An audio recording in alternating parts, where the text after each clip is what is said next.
Hello friends, welcome to our channel I Teach. Today I am going to discuss religious and social reform movements in India. So as you all know, the impact of British rule on Indian society and culture was widely different from what India had known before. Most of the earlier intruders who came to India had settled within her frontiers, were absorbed by her superior culture and had become part of the land and its people. But British conquest was different.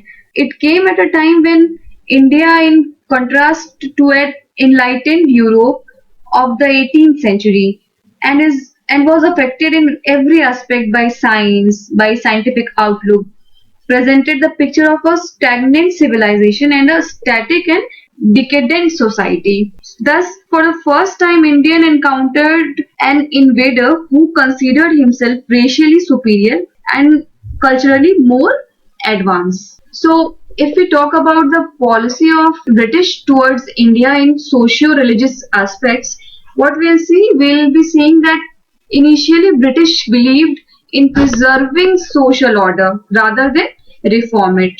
But in 1813 Act, British not only opened for missionary but also initiated social reforms. They also, for the first time, released rupees 1 lakh for education. They also worked on human sacrifice and female infanticide.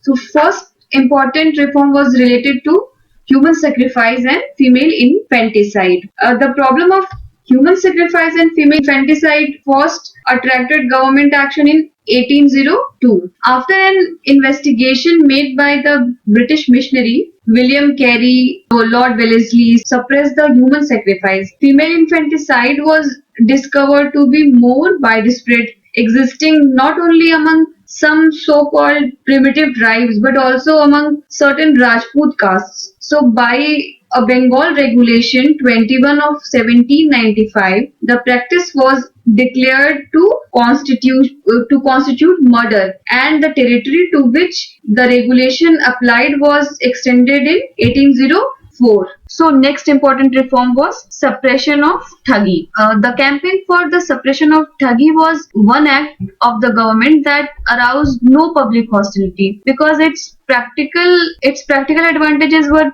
plain to everybody. The word thug was probably derived from the Sanskrit word thagna, to means to deceive, and the men who were called thugs should more accurately be termed phasidar, noose holders means, because strangulation was the method they used for murdering their victim before robbing them, right? So Britishers first noticed it from late 18th century but took action in 1829. Bentinck set up special department and William was placed in charge in 1835. During 1831 to 37, more than 3,000 thugs were convicted.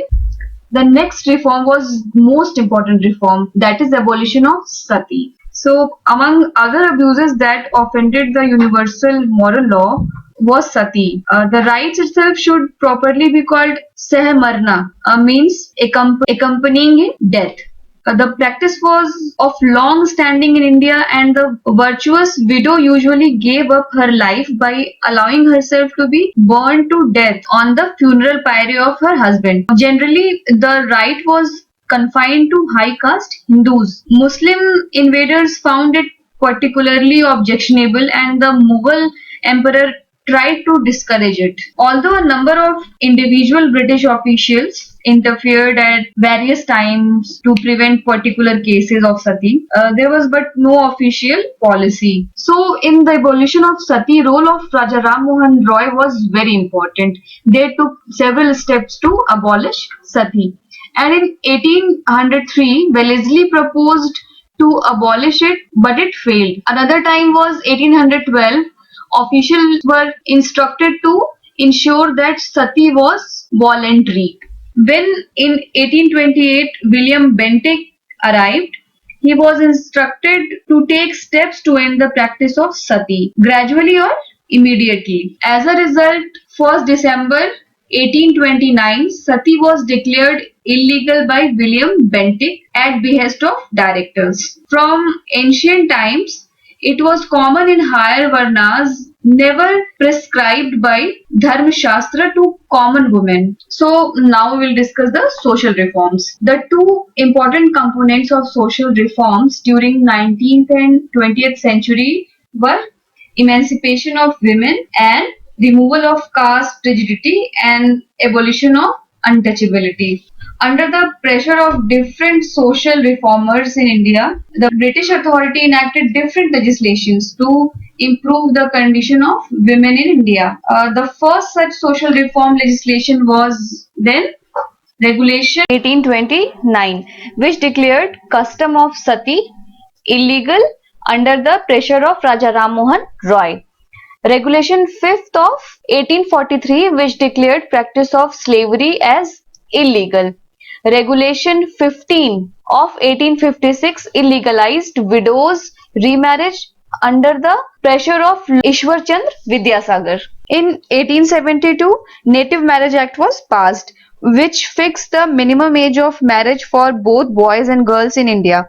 After this, under the pressure of social reformers, B.M. Malabari, the British authority enacted Age of Consent Act 1891, which fixed the minimum age of 12 years for the marriage of any girl. In 1930, Sharda Act was passed, which fixed the minimum age for boys and girls for marriage as 18 and 14 respectively. The Child Marriage Restraint Act 1978 fixed the minimum age for boys and girls as 21 years and 18 years respectively. Still valid in India, as we know. So, if we talk about Indian social religious movement, that is Indian Renaissance, so it was bit different from the Renaissance in Europe. Renaissance basically means revival or rebirth of classical civilization. Starting from late Middle Ages, that is 1350s, Italian peninsula experienced new type of intellectual movements which got spread from entire Western Europe by 16th century and covered every aspect of human life. Literary, artistic, and some scientific breakthroughs were part of the Renaissance. It is basically a secular movement. So from 16th century, Western Europe got affected from religious movements known as Reformation. So there were Protestants and Catholics.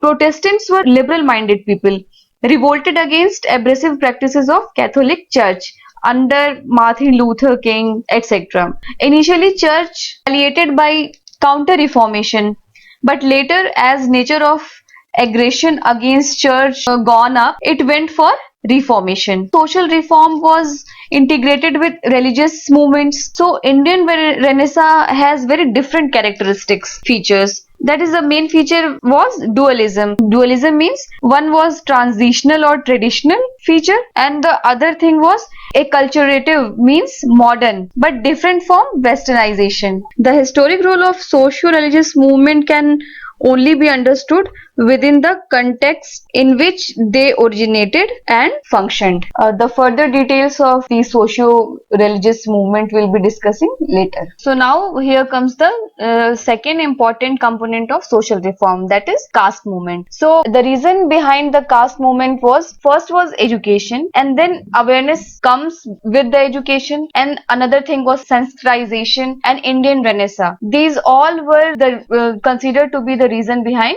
During British rule, people from all classes got opportunity of education. Lower classes also studied. So greater awareness came with that. Grievances of the educated men of lower caste was the main reason. Also, education and awareness enabled radical elements of lower caste to do away with the caste system. If we talk about Sanskritization, people of lower caste, after moving up the social ladder, will start imitating the higher varnas and start discriminating lower people. And in Indian Renaissance, it did not able to curb the caste system, nor to stop discrimination, especially untouchability. The first caste census under Britishers was done in 1901, and the last was in 1931. And very recent we have seen the caste census. Census is done on the caste basis, 2011 census. So the first caste movement that emerged in South India was South Indian Liberation Federation, started in 1917 by P. Tyagaraja, C.N. Mudaliar and T.M. Nair. The organization was renamed after Justice Party. In 1942, what happened? This party came under the control of reformer known as C.N. Annadurai and was popularly known as Anna. And Anna renamed this party as Dravid Kazhagam or Dravidian Federation in 1944. In 1949, there was a split in this party, and a faction under C.N. Annadurai established another party which came to be known as Dravid Munnetra Kazhagam or DMK. So next important movement in Tamil Nadu was self-respect movement, and that is by social reformer E. Ramaswamy Naikar, popularly known as Periyar. So he demanded equal rights for untouchables in Tamil Nadu. He was a fierce critic of Mahatma Gandhi, as he was a fierce critic of Mahatma Gandhi, because Gandhi always had in mind the objective of eradicating untouchability by root and branch. But Gandhi supported ancient classification of Hindu society into four varnas. For him, varna system reflects dharma and the division of labor, which is essential for the better functioning of a strong and moral society. But what Periyar thought, in his opinion, untouchability can be abolished only after dismantling fourfold division of society, that is Varna system. A next important movement was started in state of Kerala by Sri Narayan Guru. He belonged to Ezavas community. He started the SNDP, that is Sri Narayan Dharma Paripalan Yogam, in 1902 to ameliorate the condition of untouchables in the state of Kerala. Sri Narayan Guru in Kerala led a lifelong struggle against upper caste domination. He coined the slogan "One religion, one caste, one God for mankind," which his disciple Sahadaran Ayyappan changed into "No religion, no caste and no God for mankind." So what Ayyappan named it? No religion, no caste, no God for mankind. In South, many events inspired several socio-religious reforms movement, especially the temple entry movement. Temple entry movement, significant work in this direction had already been done by reformers and intellectuals like Sri Narayan Guru, N. Kumaran Asan, T.K. Madhavan, etc. So in 1924, Vaikom Satyagrah, led by K.P. Keswa, was launched in Kerala. He demanded the throwing open of Hindu temples and roads to the untouchables. The Satyagraha was reinforced by jathas from Punjab and Madurai. Gandhi undertook a tour of Kerala in support of the movement. And then again in 1931, what happened? When the civil disobedience movement was suspended, temple entry movement was organized in Kerala. Inspired by K. Kelappan, poet Subramaniam, who was singing Sword of Kerala, led a group of 16 volunteers to Guru Vayur. A similar step was taken by C. Rajagopalachari administration in Madras in 1938. So next is Nadar movement. So what is Nadar? Nadar is a Tamil caste. It is also referred as Nadan, Shanar or Gramani. So the Nadar community was not a single caste but developed from a assortment of related subcastes, which in course of time came under the single banner Nadar. So basically Nadar movement was based on Tamil Nadu. So Nadar of today's claim to be Kshatriya status, and they went for Sanskritization. So discontented with their social status, a large number of Nadar climbers embraced Christianity and became upwardly mobile. Another movement in North Tamil Nadu was Vaniyar movement. Vaniyars are also known as Vaniya. So the movement was based basically of agricultural laborers, Pallis, called themselves Vanya Kul Kshatri, means they claimed themselves as a Vanya Kul Kshatri, and they also followed Sanskritization. Another movement was Naya movement. So this movement was intermediate caste movement organized by C.V. Raman Pillai, and this movement was basically a peasant movement. And he also means Pillai also wrote Martanda Varma, through which he evolved the military glory of Nayars against social and political domination of Nambardari Brahmins and non-Malayali Brahmins. So now we will discuss the caste movement in Western India. So basically the Jyotiba Phule was the main leader in Western India. He established an organization known as Satyashodhak Samaj in 1874. So Jyotiba Phule belonged to the Mali community and organized a powerful movement against the upper caste domination and Brahminical supremacy. He founded Satyashodhak Samaj Truth Seeker Society in 1734 with the leadership of the Samaj coming from the backward classes, Malis, Telis, Kunbis.